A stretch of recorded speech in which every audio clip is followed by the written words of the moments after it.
Salut à tous, vous avez déjà eu la présentation d'Azur, de Bérénice. Il vous manquait le troisième membre de ce trio infernal qui n'est autre que moi. Donc tout simplement, je suis Aline, je suis la propriétaire d'Azur. Je suis âgée de 24 ans, bientôt 25. Ça commence à faire mal, mais bon, on le vit bien. Au moins, on aurait pu dire, les chouilles, c'est parti.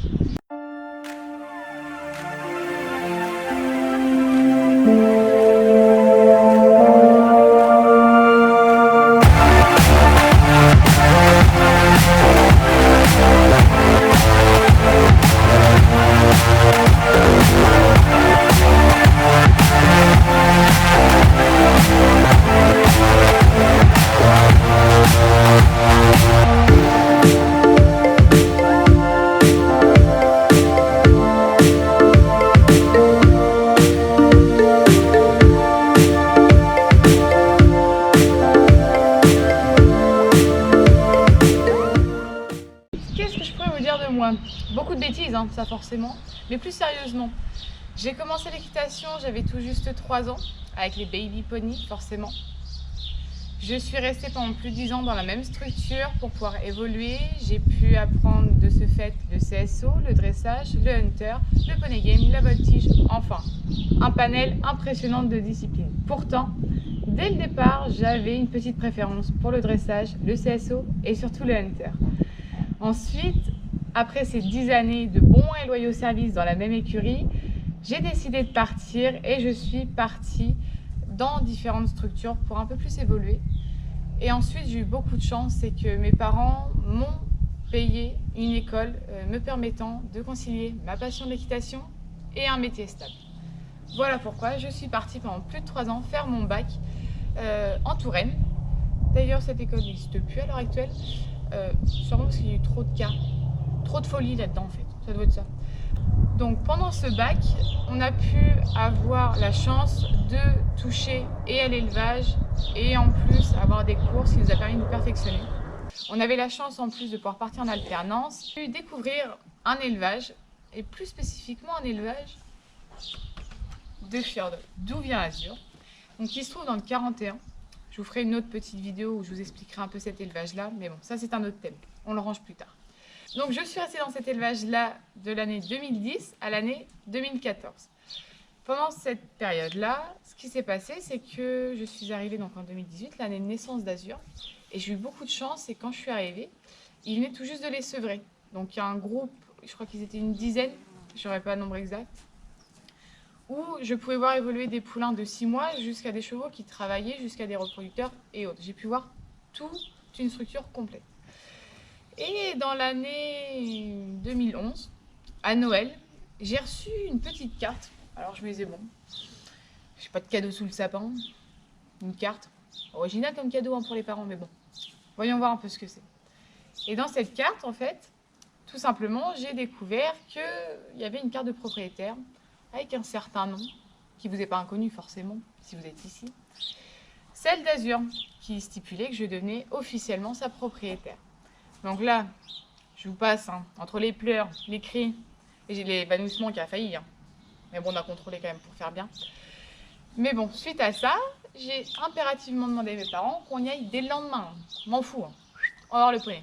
Forcément, ma maître de stage était au courant. Elle me voit toute heureuse, elle, forcément, je sais ce qui se passe. Je vais le voir, et là, repleurage. Et c'est pas possible, des câlins, et des merci maman, mais je vous jure, hein, c'est quelque chose de mythique. Hein. Mais pleurer. Mais comme pas possible. Enfin, suite à ça, j'ai pu me dire, allez, je vais pouvoir un peu évoluer avec, ça va être mon premier cheval. Donc bon, le chouchouter forcément. Mais surtout évoluer avec. Il n'avait que 6 mois, c'était à moi de prendre le relais de sa mère, d'être là à l'éduquer petit à petit au fil des mois, des années. Ce qui a fait que l'année de ses 3 ans, nous avons commencé véritablement le travail. Et j'ai été encadrée, très très bien encadrée d'ailleurs pendant cette période-là. Et je remercie encore les personnes qui m'ont encadrée, je ne les remercierai jamais assez pour ça. Et ce qui a fait que j'ai pu suivre Azur véritablement dans l'évolution de son caractère, l'évolution morphologique. J'ai eu la chance d'ailleurs avec lui de faire 2 concours d'élevage, dont l'un lors de ses 3 ans, où il est arrivé premier. C'est un cheval que j'ai appris à connaître aussi niveau caractère, qui a su m'apprendre à contrôler mes émotions, qui a pu m'apprendre aussi à devenir beaucoup plus humble, d'être beaucoup moins fière à cheval. J'ai eu des chutes, j'ai eu beaucoup de pleurs, de remise en question sur lui, mais surtout je retiendrai énormément, c'est l'amour qu'il peut me donner et surtout cette, comment je pourrais qualifier ça, cette capacité qu'il a de ressentir mes émotions et celles des autres et du coup de nous aider à travailler dessus et qu'on se sente mieux. Il a cette capacité de nous mettre à l'aise et de nous dire allez on y va, fais-moi confiance, on va y aller. Ce qui a été très compliqué au départ, hein, parce que bon, faut dire ce qui est, je l'ai connu à 6 mois, je l'ai vu évoluer. Je me suis dit, est-ce que je lui fais vraiment confiance? Est-ce que je ne le connais pas trop pour ça? Donc, ça a été très compliqué ce processus également. Je l'ai fait, entre guillemets, travailler par d'autres pour qu'ils aient un regard extérieur, qu'ils puissent me corriger mes défauts, qu'ils puissent corriger les siens, qu'on puisse évoluer dans une belle direction. Donc, ça, c'est fini pour le côté où il était petit. Ensuite, dans le courant 2014, je suis partie dans une écurie de propriétaire chez un cavalier pro où je suis restée presque 1 an et demi, 2 ans. Il faudrait que je regarde les dates. Je vous avoue que je ne les ai pas sur place. Et du coup, j'ai été encadrée par un cavalier professionnel de CSO qui nous a permis tous les deux de travailler énormément, mais énormément sur le côté sport, entre guillemets, c'est-à-dire on va travailler différemment, c'est-à-dire le matin on va faire une séance plus de cardio, on va partir en extérieur en trotting, que le cheval ait un bon moral, et l'après-midi une petite séance de 30-45 minutes, mais où vraiment on est dans le travail, on est vraiment à fond dedans et on se concentre pour demander des choses assez courtes, mais répétées, surtout récompensées beaucoup. Donc, ce qui a pu se faire grâce à tout ce travail-là, c'est qu'Azur est devenu un cheval beaucoup plus aérien dans ses allures, est devenu un cheval très motivé par le travail, qui donne énormément et qui a pu me démontrer, malgré tous les a priori que je pouvais avoir sur cette race-là, je suis la première à en avoir eu au tout départ, qu'un cheval fjord ou tout autre cheval, il ne faut surtout pas ranger une race d'équitation, de cheval, dans une case parce qu'il est considéré comme lourd ou parce qu'il est considéré comme sport. Si vous voulez avoir un cheval allemand qui faisait du dressage juste pour faire de la balade, mais faites-le si vous l'aimez, ce cheval-là, faites ce que vous voulez. Donc, pour mon cas, par exemple, Azur, j'étais là à me dire, bon, je vais vite être limitée à part faire les 3 allures et peut-être aller un peu travailler des allures, par exemple, trop allongées ou voilà, rassemblées et autres. Mais je me disais, je vais être limitée à un moment donné. Même pour le saut, je me disais, bon, quand je voyais les autres, c'est bon, je vais vite être limitée à 60 cm et autres. Et moi, je voulais vraiment plus. Et finalement, je me suis retrouvée avec un cheval qui me donnait tellement que c'était un cheval qui faisait des changements de pied, qui était là à me faire des très belles sessions à la jambe, qui était là à travailler très bien au niveau du dressage, qui demandait, qui venait chercher le travail. Et au niveau du saut, qui était vraiment mes guerriers. C'est-à-dire qu'il passera toujours. S'il passe pas, c'est qu'il sait que vous avez peur et qu'il veut surtout pas vous faire encore plus peur. Tout simplement, il a un respect pour ça. Mais je crois que c'est une qualité chez lui qui est vraiment incroyable, c'est ce respect qu'il a. Mais Azur, j'ai pu découvrir par exemple qu'il était capable d'enchaîner un parcours à 90 cm, 1 mètre, 1 mètre 10. Fallait du travail, il fallait y aller, mais il y va. Et il y allait très bien, il aimait ça. Après, forcément, j'ai vu qu'il avait ses limites, mais ces limites en fait ne me dérangeaient, mais aucunement, mais vraiment aucunement, tout simplement. Après que j'ai eu Azur, donc je l'ai encore bien sûr, mais après est arrivé 7. 7, c'est un cheval que vous avez très peu vu forcément sur les réseaux sociaux. Je crois que sur notre Instagram, que je vous mets juste en bas dans la barre d'infos, vous avez dû voir, je crois, 2 ou 3 photos, vraiment pas grand chose. 7, c'était le cheval qui était censé me lancer dans ma carrière sportive, véritablement de cavalière. Azur l'a connu, Azur était très jaloux et pourtant il l'adorait. C'était un cheval qui était un selle français, donc un tout autre type, véritablement cheval, une autre taille, d'autres capacités et autres. Mais ça ne changeait pas que ces 2 chevaux-là, je les travaillais de la même manière, avec le même amour. Et 7, c'est un cheval qui malheureusement n'est plus de ce monde, que j'ai dû malheureusement laisser partir pour des raisons qui me sont personnelles et que j'expliquerai peut-être plus tard, soit sur Instagram ou soit lors d'une vidéo, mais pour l'instant je ne me sens pas prête. Mais c'est un cheval voilà, qui aurait dû me lancer et je me suis retrouvée, ou quand j'ai dû malheureusement faire euthanasier ce cheval-là, je me suis retrouvée à avoir un gros blocage.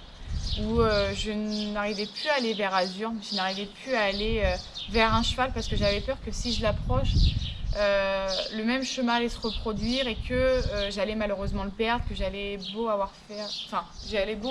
faire tous les efforts possibles, je ne pourrais pas le sauver et autres. Mais après, ça c'est un traumatisme que j'avais, qui a duré plus de 2 ans, où j'étais incapable au départ même d'aller le voir, même dans son pré et autres.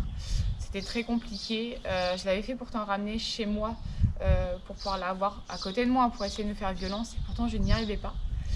Et dans le courant de l'année 2016, je me suis dit, allez Aline, ton cheval, il est jeune, il n'a pas le droit de subir ça, ton traumatisme, fais-toi violence, passe une annonce, trouve quelqu'un, même s'il te faut 1 an, 2 ans, 3 ans, mais trouve quelqu'un pour s'en occuper le temps que toi ça passe, et même pour pouvoir te soutenir, et qu'il soit capable de l'aimer si toi après, plus tard, suite à un travail ou autre, tu ne peux pas être là autant, ou en tout cas autant présent plutôt. Et ce qui s'est passé, c'est qu'un soir, sur mon petit ordinateur, je me suis mis à poster une annonce sur un groupe, sur Facebook, présentant, disant que je cherchais véritablement quelqu'un qui voulait un contact avec l'animal et autres. Et là, d'un seul coup, je reçois une notification. Vous la connaissez plus que moi d'ailleurs, c'était Bérénice. Et il a fallu très peu de temps pour me rendre compte, même par message, avant de la rencontrer, que c'était quelqu'un qui l'aimerait, mais autant que moi, voire même plus, j'en étais certaine. Très très vite, il y a eu un rendez-vous. Pendant ce rendez-vous, bon, si vous n'avez pas vu sa vidéo présentation, je vous laisse aller la voir, je pense que bon, vous aurez l'anecdote selon elle. Mais bon, petite note quand même, rigolote. C'est quand même que quand je l'ai vue tomber, je me suis dit c'est mort, là pour vouloir remonter dessus. Et bah si, elle est un peu sadique sur les bords, mais bon, ça c'est un peu le côté cavalier, on est un peu sadique, vous savez. Mais malgré cette chute, directement, instinctivement d'elle-même, elle m'a dit voilà, je veux continuer avec lui, je veux vraiment avancer avec lui. Je me suis dit, ok, quelqu'un qui est aussi motivé, même après le premier essai où elle tombe, c'est quelqu'un qui est dans la même mentalité que moi, c'est quelqu'un qui aura la niaque, qui aura la rage et qui se battra. Donc pour moi, je fonçais directement.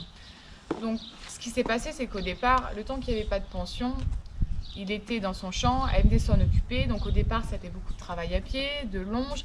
Ça a été des balades à l'extérieur, parce qu'on avait la chance d'avoir des extérieurs où on pouvait aller dans des chemins, dans la forêt et autres. Donc Azur étant au pré, elle ne pouvait pas travailler autant qu'elle le pouvait en carrière, en manège. Elle n'avait pas tout ça. Et je voulais pouvoir lui offrir la possibilité, et même elle était d'accord, d'avoir une vraie structure avec en plus la possibilité de sortir en concours. Et ce qui nous a véritablement déclenché, ça a été un petit incident qui nous a fait Azur une belle frayeur d'ailleurs, je peux vous le dire. J'étais vraiment pas bien. Azur était nourrie au granulé, mais très peu. Je crois que c'était juste 2-3 poignées après le travail. Et malheureusement, c'est qu'un matin, j'arrive, tout ça, et je reçois un appel. Peu de temps après que je sois partie, Aline, ton cheval ne bouge pas, il est vraiment pas bien, quoi. Je fais, attends, Azur qui ne bouge pas, enfin, je sais qu'il n'est pas très actif auprès, mais bon, quand même. Et ce qui se passe, c'est que, arrivé là-bas, je découvre un sac complet, pour vous dire, entre 20 et 25 kilos quand même, pour un sac. Le sac complet, mangé. Azur venait en l'espace d'un seul repas, non pas de manger une poignée, 2 poignées ou peut-être un petit litre, non, non, de manger tout le sac. Donc là, dans ma tête, forcément, je me suis dit, c'est mort, ça va repartir comme en 40, je vais le perdre tout ça. Allô la clinique, ils viennent le chercher. Et là, la petite anecdote assez marrante, la vétérinaire me dit, par contre, madame, va peut-être falloir penser à prendre du coca. Du coca, elle a quoi elle comme veto, comme diplôme là? Donc bon, je fais quand même, je me dis, ça se trouve c'est pour nous, pour tenir la nuit, pour un peu se booster. Et ben non, je me suis retrouvée à ce que mon cheval, avec un tuyau dans la narine, se retrouve à boire du coca. Donc après, plus tard, forcément, elle m'a expliqué, le coca sert forcément pour, s'il y a un bouchon ou même une obstruction ou autre, à permettre que ça puisse un peu être un peu chimique et que ça puisse après mieux passer. Donc du coup, on le fait, on a quand même balancé un pack, donc 6 litres. Et ce qui s'est passé, c'est que le cheval est parti le soir dans le box à la clinique pour être surveillé. Et il avait besoin d'être plus hydraté et autres, donc du coup, pas de souci, on le fait. J'arrive le lendemain, et là, la véto me dit par contre, du coup, ça passe nickel. Je fais pardon. Ah bah oui, il n'y avait rien en fait. Vous êtes en train de me dire que mon chat vient de manger un sac complet et qu'il n'a aucune séquelle et qu'il n'a rien. Donc première impression soulagée. Deuxième, c'est comment il a fait pour faire ça sans avoir de séquelles, sans avoir de problème. On dit que les chiottes c'est rustique. Hein. Ah bah là je vous le confirme, c'est rustique. Hein. Ça tient tout terrain. Donc bon, on le ramène, forcément rassuré. Et donc à partir de là, on s'est dit c'est sûr et certain, on veut plus que ça arrive, donc on part en structure. On est parti dans une première structure où malheureusement ça ne se passait pas très bien, même le moral du cheval n'allait pas vraiment bien, on le sentait un peu sur des œufs, pas très bien, il se sentait pas très bien. Donc bon, on est parti dans une autre structure. Et donc celle-ci, on s'est très bien plu, il n'y avait pas de problème. Et pour des raisons personnelles, on a décidé de partir et d'arriver ici.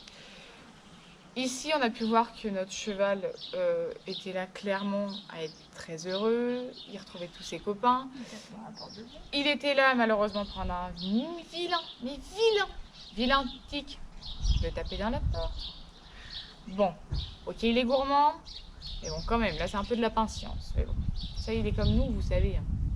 Mais l'une comme l'autre. Hein. C'est moi. Impatiente, mais comme pas possible. Hein. Mais bon. Il paraît que bon, les chevaux sont à l'image un peu des propriétaires. Donc oui, vous allez me dire, oui, Bérénice est qu'une DP. Non, pour moi, Bérénice est plus qu'une DP.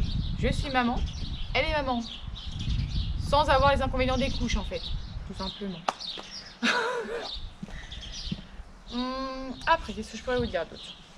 Après, je tiens dans cette vidéo également à mettre, entre guillemets, un point en avant. Si j'ai pris cette décision de confier mon cheval tout en gardant un œil dessus, c'est que moi, j'ai eu des événements dans ma vie qui ont fait que je n'avais plus assez de temps. C'est-à-dire que je suis devenue maman, que j'ai dû déménager de département, donc très compliqué pour aller le voir. J'ai plus d'1h15 pour vous dire de route pour venir le voir. Vous allez me dire, oui, mais pourquoi tu le rapproches pas? Pourquoi? Parce qu'il est très bien ici, parce qu'il est encadré avec Bérénice, et que s'il est bien, c'est à moi de faire la route, parce que c'est dans ma vie que sont arrivés les événements, il n'a pas à les subir. Moi je suis devenue maman, donc forcément pendant la grossesse je ne pouvais pas monter. Les premiers mois, les premières années, je ne vous en parle pas, on n'a pas assez de temps. C'est très compliqué d'avoir entre guillemets son enfant dans la poussette et que nous on soit là, c'est très compliqué, il faut trouver quelqu'un pour la garder. C'est un processus qui est quand même très compliqué. On n'a pas envie d'imposer ça à tout le monde, même si on est là, la famille, les amis vont dire mais confie-la à nous, tout ça. C'est compliqué, c'est très compliqué. Mais je voulais quand même pouvoir garder, quand ma fille allait grandir comme là à l'heure actuelle, garder cette possibilité de pouvoir le monter, pouvoir m'en occuper, tout ça. Et j'ai pu découvrir, entre guillemets, avec ce processus de trouver une demi-pension, que j'y trouvais très bien mon compte, c'est-à-dire quelqu'un qui s'en occupe que je ne suis pas là. Quand je suis là, qui me laisse totalement la priorité, qui est là à le considérer comme le sien, qui est là à me faire des rapports chaque jour. Et ça, je peux vous dire, il en existe hein, des personnes qui sont très très bien aussi. Hein. Mais je pense que quelqu'un qui vous donne autant de nouvelles et qui fait autant pour un cheval, il y en a très peu des passionnés comme ça. Et c'est pour ça aussi que j'ai vraiment pas envie que ça s'arrête et qu'Azur restera dans ce processus-là jusqu'au bout. Et que... Non, je ne vais pas vous spoiler quand même, ça serait quand même dommage. Même si vous êtes là à vous abonner, si vous êtes là à faire tout ça, je vais pas vous en parler maintenant. C'est encore un peu trop tôt. Mais bon. Après, ce qui a été bien aussi, c'est que d'avoir quelqu'un qui monte votre cheval, ça vous permet de vous remettre en question et de vous dire « Ah oui, donc cette personne-là apporte ça à mon cheval, moi je lui apporte ça ». Et ce qui est important aussi dans cette relation où, entre guillemets, vous avez quelqu'un d'autre qui s'occupe de votre cheval, c'est qu'il faut absolument garder ce contact d'une très bonne communication, très transparente, ne pas avoir peur et surtout d'être soutenu. Enfin, par exemple, je le vois, moi et Bérénice, on se soutient mutuellement. Si moi j'ai un coup de barre où je suis là à dire ouais, j'ai pas envie de monter, je suis pas sûre, je suis pas prête, ah bah je peux vous dire, hein, il me faut des coups de pied au cul. Hein. Mais bon, franchement, je me rattrape bien après. Mais bon, ça après, c'est pour son bien, mais elle sait pas encore. Ça c'est pour son bien. Il y a un point également qui a évolué sur un peu l'année dernière et cette année. C'est que avant c'était moi qui coachais Bérénice et malheureusement c'est qu'on arrivait à une limite où moi, mes capacités et même entre guillemets mon potentiel, je ne pouvais pas aussi bien la coacher que quelqu'un qui est payé pour, qui a fait les études pour, qui a son monitorat ou qui en tout cas a fait un BPGEPS. Et c'est pour ça qu'on a eu la chance de trouver donc, au contact. Nous avons donc une ostéo qui s'occupe très bien d'Azur, d'ailleurs coucou. Et ce qui se passe, c'est que son compagnon est maréchal, donc du coup qui est devenu notre maréchal. Et de plus, franchement, allez, petit privilège, c'est qu'en plus, il avait la capacité de nous donner des cours. Donc Bérénice en a pris un premier avec lui, ça s'est très bien passé. Azur, je réagissais très très bien avec lui. Et en l'espace, mais sans vous mentir, hein, en l'espace de 2 mois, j'ai vu une évolution, mais de dingue. Enfin, ils ont su se trouver, le coach a su comment les appréhender, comment travailler avec eux, comment évoluer avec eux, jusqu'à même, comme vous avez pu le voir dans une précédente vidéo, les liens sont ici, faire des concours. À savoir qu'il n'y en a eu qu'un seul, c'était une préparation pour voir comment le cheval et même Bérénice pouvaient, entre guillemets, réagir pendant cette épreuve-là, entre guillemets. Et vous voyez, malgré tout ce qui a pu se passer, on est aujourd'hui avec des objectifs qui sont quand même très beaux, que moi-même je ne pensais pas pouvoir faire, ou que Bérénice au départ ne pensait pas pouvoir faire. Et pourtant, comme quoi, encadré par des personnes, on est capable de faire de très grandes choses, de très belles choses. Et surtout, on a beaucoup de chance, c'est qu'on est un groupe qui est très soudé. On n'est plus clairement des professionnels, par exemple, avec des clients, ou nous, des propriétaires et des demi-pensionnaires. On est simplement devenu un groupe d'amis qui ensemble évoluent et qui ensemble, en se donnant la main, se permettent d'aller mais n'importe où en fait. Enfin, il n'y a plus de crainte, il n'y a plus de barrières. Et pour les barrières qui restent, en fait, petit à petit, on fait échelon par échelon, mais on les passe. Et c'est ça qui est beau et je me dis que j'ai fait le bon choix.